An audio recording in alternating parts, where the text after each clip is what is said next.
Ողջույն, Reopen-ի եթերում ամփոփում ենք նոյեմբերի 28-ը։ Մայրաթոր Սուրբ Էջմիածինը հայտարարություն է տարածել, նշելով, որ Գերագույն հոգևոր խորհրդի նախատեսված ժողովը կաթողիկոսի նախագահությամբ հնարավոր չի եղել գումարել վարչապետի հետ հանդիպանը եղած սրբազանների բացակայության պատճառով։ Այնուամենայնիվ ժողովականները անդրադարձել են եպիսկոպոսների ստորագրությամբ հրապարակված հայտարարությանը, արձանագրել, որ տեքստը ամբողջությամբ խեղաթյուրված է ներկայացնում Արշակ սրբազանի խնդրով ստեղծված հանձնախմբի աշխատանքը։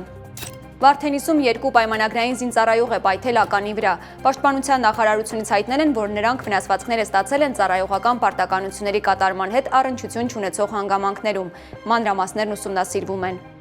Սպիտակ տան մերձակայքում աֆղանցի ներգաղթյալի իրականացրած հարձակման հետևանքով ազգային գվարդիայի անդամ Սառա Բեքստրոմի մահից հետո նախագահ Դոնալդ Թրամփը դեպքը որակել է ահաբեկչություն եւ մեղադրելով Բայդենի վարչակազմի ստուգումների ձախողման մեջ կարգադրել է խստագույնս վերանայել ապաստանի տրամադրման գործընթացը։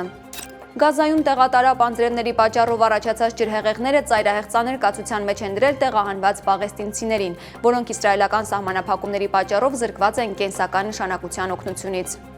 Նորություններին ավելի մանրամասն ծանոթանալու համար հետևեք Reopen-ի լրատվական էջերին։ Ես Մերի Դանիելյանն եմ, ցտեսություն։